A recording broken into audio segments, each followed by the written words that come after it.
Pero antes de nada, vamos a conocerte un poquito, Héctor. ¿Cómo iniciaste, bueno, qué estudiaste, cómo te introdujiste en el mundo del BIM? Y cuéntanos un poquito tu trayectoria. Bueno, yo soy arquitecto y antes que eso había estudiado una titulación, no sé cómo le dicen por esos lares, pero aquí se dice secundario, digamos, una titulación secundaria que también era técnica. Tenía muchos trabajos en ese momento, pero no tenía tanto dinero para contratar gente, así que tenía que entender alguna forma de replicarme. Yo terminé el año 1982, esa secundaria, que eran 6 años. Me puse a trabajar antes que eso.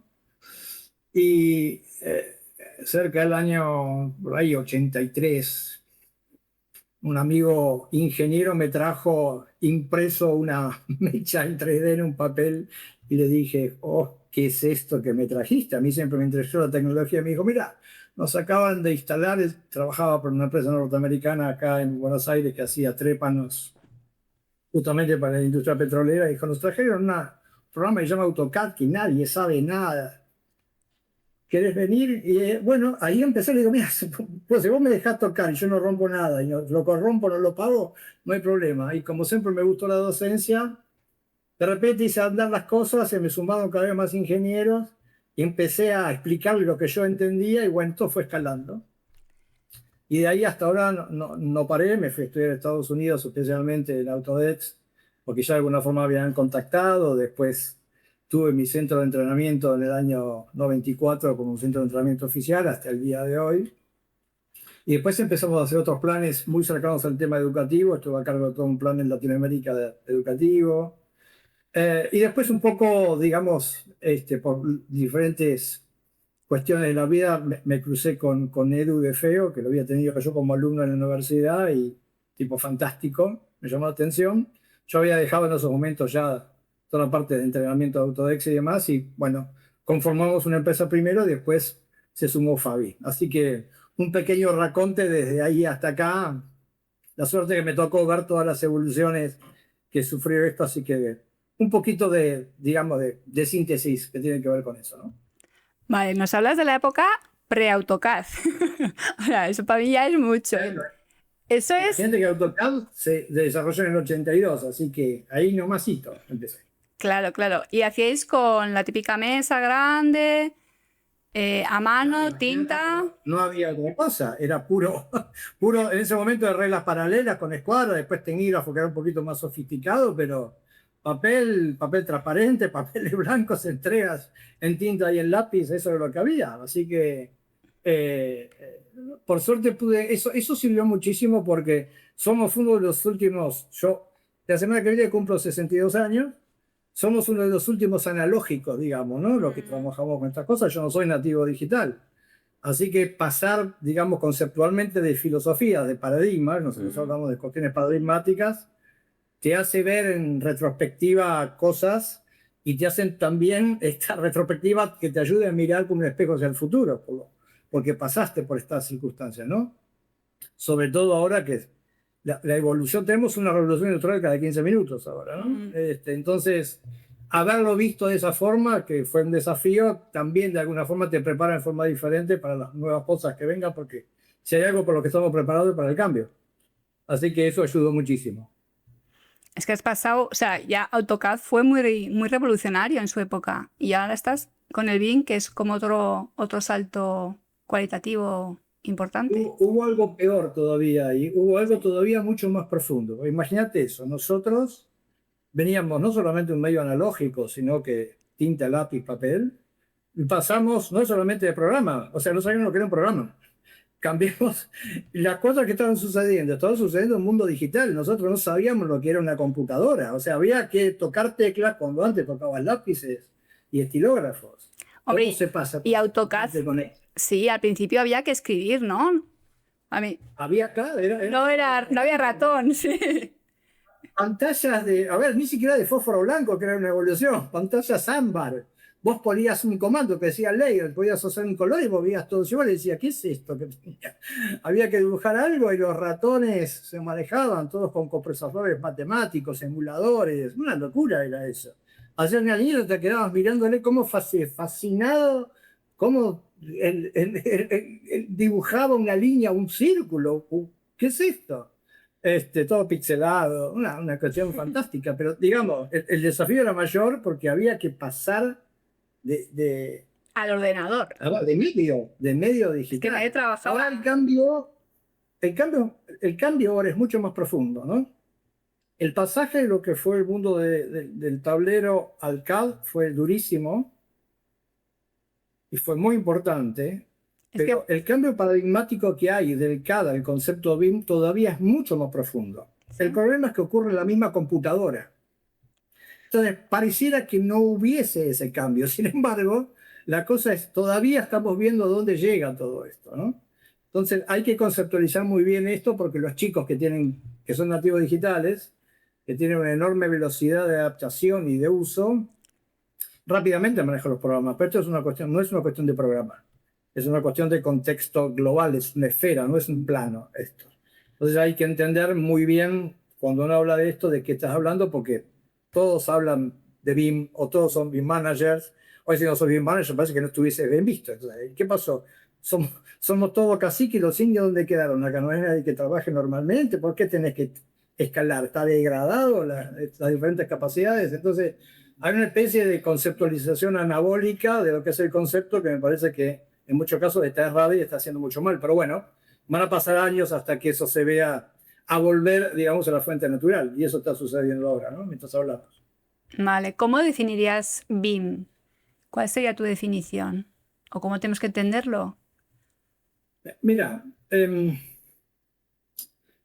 ya ni siquiera importa el acrónimo, la verdad. Pero si vos me dijeras que yo lo defina con pocas palabras, es un cambio de cabeza, un cambio conceptual. Nosotros hablamos de... El idioma castellano es fuertísimo, ¿no? El idioma español es fuertísimo. Cuando nosotros hablamos de un cambio paradigmático, tiene todo el peso de lo que significa eso, ¿no?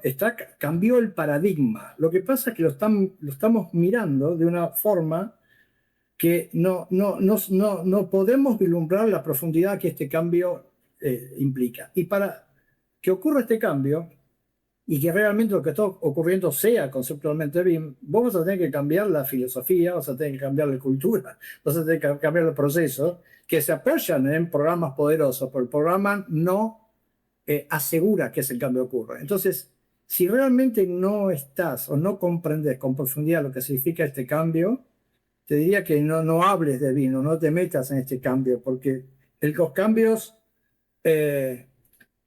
en algún punto duelen como la vida misma, cuando eras una criatura y te estabas creciendo, el crecimiento duele, y los grandes cambios también llevan implícito eso. Fantástico, ¿no? Ese olor es increíblemente buenísimo, pero hay que estar dispuesto a transitarlo. Y desde mi punto de vista, de la óptica esta, se entiende como que estos son modelitos en 3D que giran y son hiperpoderosos, pero para entender conceptualmente el BIM no se lo puede mirar de afuera, hay que hacer una endoscopía. Y yo no sé si todo el mundo está dispuesto a hacer una endoscopía, porque de afuera son todos muy bonitos, pero por adentro pueden estar bastante podridos. Y esto es lo que también está sucediendo. Entonces, para mí lo que es BIM es un cambio de paradigma con todo esto que lleva implícito, ¿no? Un cambio de cabeza profunda y un cambio de actitud para que eso ocurra. Es decir, realmente las expectativas ya son muy altas y el esfuerzo que se está dispuesto a hacer es muy bajo. Entonces, si no se equilibran las expectativas con el esfuerzo, no hablemos de esto, porque esto es lo que va a ocurrir. O sea, no nos podemos quedar en que una nueva herramienta de infografía no es un 3D, es mucho más. Pero nos quedamos ahí, ¿no? Muchas veces. Mira qué 3D, mira. Imagínate todo lo que está pasando ahora con el tema de inteligencia artificial. Una vez me preguntaron a mí, ¿le tenéis miedo a la inteligencia artificial? Le digo, mira, le temo más a la estupidez natural que a la inteligencia artificial. ¿Por qué es esto? Porque la realidad es que la inteligencia artificial, que es poderosísima, todos los procesos de programación que admiten estas plataformas son poderosísimas, pero son aceleradores también del colapso. Porque muchas veces se dice, vamos rápido, rápido, ¿a dónde querés ir? ¿A dónde vas tan rápido? ¿Por qué no definís cuál es tu horizonte y a dónde querés llegar? ¿Cuál es tu propósito? Y después vamos a ver si a eso le damos velocidad. Porque acelerar sin propósito, con un horizonte claro, lo único que hace es acelerar el colapso. Y esto muchas veces es lo que pasa. Aceleran los procesos, en una base que está mal definida. Está bien, pero es difícil sacar esa magia y que esto no parezca como una cuestión de decir, no, pero no es como vos decís. Bueno, te espero dentro de 5 años, 10 años para hablar de nuevo del tema, a ver cómo nos fue. Vale. Has comentado que iniciasteis la empresa Miller & Co con DFEO. ¿Qué oportunidad encontrasteis o por qué ha triunfado? O sea, hay una necesidad que habéis cubierto claramente. ¿Cuál era esa necesidad? Bueno, a ver, si bien hice mucho trabajo de arquitectura, si alguien me pediría que me defina a mí qué es lo que en esencia por ahí sos, yo te diría que naturalmente soy docente. Me parece que la docencia no es una cosa que uno adquiere. Lo que natura no da, Salamanca no presta, y me parece que lo tenés y lo puedes potenciar más o menos, pero naces con eso. Cada uno de nosotros nació con ciertos tipos de condiciones. Y para mí la cuestión de la enseñanza no tiene moneda de cambio, ¿no? Es poner una semilla al futuro que ni siquiera muchas veces vas a ver. Y eso la verdad que me apasiona. Es fantástico. Edu tiene una mirada, es un tipo más increíblemente inteligente que conozco, donde él ve, yo no veo. Y la cuestión complementaria hace que justamente podamos formar cuestiones que nos complementan. Nos complementamos. Y después, Edu conoce a Fabi porque fue a tomar un curso y me dijo, mira, me ha hecho un tipo extraordinario. Y la verdad que los tres, que tenemos temperamentos y tenemos visiones muy diferentes, en realidad cuando nos juntamos es donde está la potencia, ¿no? Ahí realmente radica la... A ver, ellos tienen... Yo tengo cosas muy chiquititas, ellos tienen todo esto, digamos, ¿no? Y la cuestión complementaria hace que justamente podemos llegar a conclusiones o por lo menos ver un problema de distintos puntos al mismo tiempo. Y eso enriquece muchísimo, ¿no? Y nadie tiene veleidades con eso, con respecto a cambiar de parecer al respecto a si el otro es mejor, ¿no? Entonces eso nos hace fuertes, creo. Entonces, en Miller & Co hacéis los proyectos, los desarrolláis en BIM, hacéis formación también y Correcto. aplicáis el protocolo. Nosotros hacemos tres cosas fundamentalmente. Una, somos un centro de capacitación oficial de Autodesk hace mucho tiempo. Eso es un centro de entrenamiento oficial que se llama ATC, Autodesk Training Center, donde se dan muchos tipos de contenidos. Todos esos contenidos están ahora en una plataforma de educación. Ya no damos estos contenidos en forma presencial. Eso lo dejamos para ciertas cuestiones en donde vale la pena, siempre vale la pena la presencialidad. Pero hay muchísimas cuestiones técnicas que es mejor que vos la aprendas en soledad, porque cambió de nuevo el concepto, ¿no? Si vas a hablar de cuestiones humanísticas, por ahí está bueno que tengas una clase reunida y veas el tiempo, pero cuando estás aprendiendo a hacer un muro, es como aprender a hacer una ecuación. ¿Qué tan rápido la gente aprende? Y depende de la persona. Sentate, hacelo, y es mejor, porque imagínate que si vos das una capacitación para 50 personas, donde el corte etario es absolutamente amplio, y vas a una velocidad promedio, la gente más grande que le cuesta más no entiende nada. La gente nativa digital se aburre. Entonces vamos a hacer un promedio para asegurarnos de que esto no sirva para nada. ¿En qué punto te encontrás? Entonces cambiemos la filosofía. En vez de que vos vayas en el coche, te sientes, pagues peaje, estacionamiento, estés ahí, no entiendas nada, el profesor no tiene un botón de rebobinado y de acelerado, y que vos después no te quedes con nada porque no invertimos la secuencia, en esto que se puede hacer. Hagamos que la capacitación te encuentre a vos, donde vos estés, cuando vos des clic, y ahí se levanta con una especie de programa lo que te están explicando. Y vos podés parar, retroceder